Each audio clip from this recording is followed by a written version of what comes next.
Hello, good evening, नमस्कार। आप सभी भावी अध्यापक एवं अध्यापिकाओं का स्वागत है आपके अपने यूट्यूब चैनल ऑनलाइन शिक्षण पर। दोस्तों, आप सभी ने सुना होगा जहां एक और 27,000 के लगभग प्राथमिक विद्यालय जिनमें विद्यार्थियों की संख्या 50 से कम है, उनको बंद कर या उनका विलय दूसरे विद्यालयों में करने की बात सामने आ रही है। बहुत तेज़ी से ये चीज़ वायरल हो रही है पिछले 2 दिनों से। वहीं सरकार ने इस बात से इनकार करते हुए अपना पल्ला झाड़ लिया है कि ऐसी कोई बात नहीं है।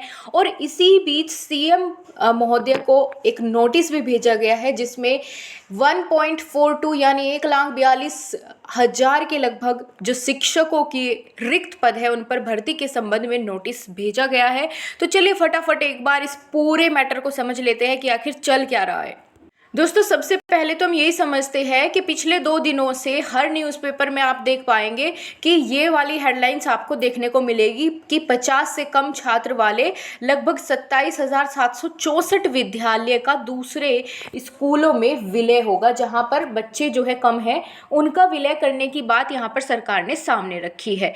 वहीं इस बात को जब ये दिखाई दिया कि ये बात बहुत वायरल जा रही है तो सरकार ने भी इस पर रिएक्ट किया और बेसिक एजुकेशन डिपार्टमेंट की तरफ से एक ट्वीट किया गया जिसमें इन्होंने कहा कि कतिपय समाचार माध्यमों में प्रकाशित जो खबर हो रही है 27,000 प्राथमिक विद्यालयों को निकटवर्ती विद्यालयों में विलय करते हुए बंद करने की जो बात है ये बिल्कुल भ्रामक और निराधार है। किसी भी विद्यालय को बंद किए जाने की कोई प्रक्रिया गतिमान नहीं है, इन्होंने साफ साफ शब्दों में ये बोला है।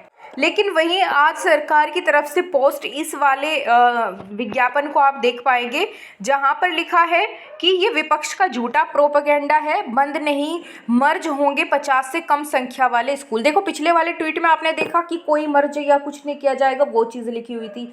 यहाँ फिर से लिख दिया कि बंद नहीं होंगे, मर्ज होंगे 50 से कम संख्या वाले स्कूल। तो भैया मर्ज हो गए तो जाहिर सी बात है बंद ही होने की बात है, वो तो उस जगह से विद्यालय हटेगा।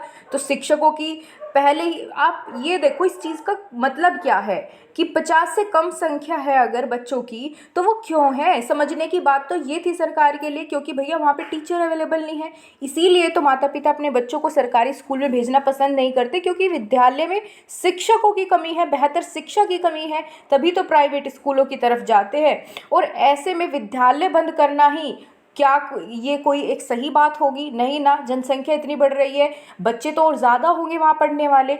तो ऐसे में विद्यालय नए खोलने के बजाय बंद करना तो यहाँ पर एक गलत जो है डायरेक्शन में जाने वाली बात है। चलो, इस चीज़ का फैसला तो सरकार ही सही तरीके से बता पाएगी कि आखिर इनके मन में चल क्या रहा है।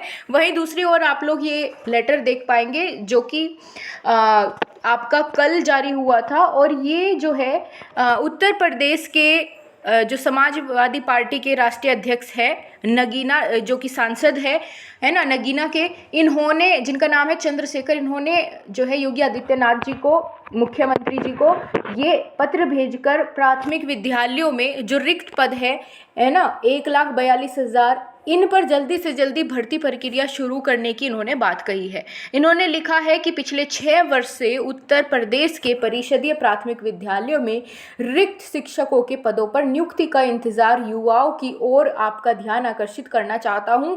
राज्य में 1.42 लाख से अधिक पद जो है वो रिक्त है, जिसके कारण शिक्षा व्यवस्था प्रभावित हो रही है और बेरोजगार युवा निराशा का सामना कर रहे हैं।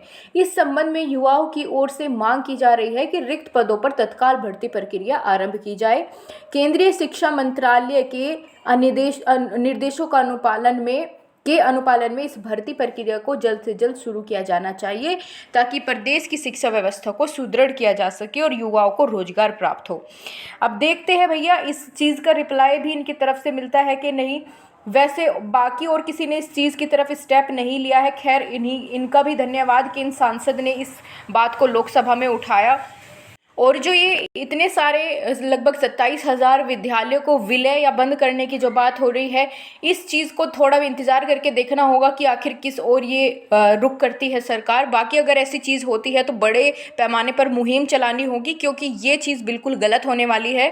अगर ऐसी चीज़ें सामने आती है। बाकी आप सभी सजग रहे, जागरूक रहे इस तरह की खबरों के प्रति। अगर ऐसा कुछ देखने को मिलता है तो आप लोगों को भी ज़्यादा से ज़्यादा सपोर्ट करना है और इस चीज़ के खिलाफ कोई ना कोई कदम ज़रूर उठाया जाएगा। बाकी आप सभी पढ़ाई करते रहे, क्योंकि केवीएस और DSSB में आपके लिए जल्द से जल्द वैकेंसी देखने को मिलेगी। आप सभी का बहुत बहुत धन्यवाद। बने रहिए हमारे साथ। जय हिंद, जय भारत।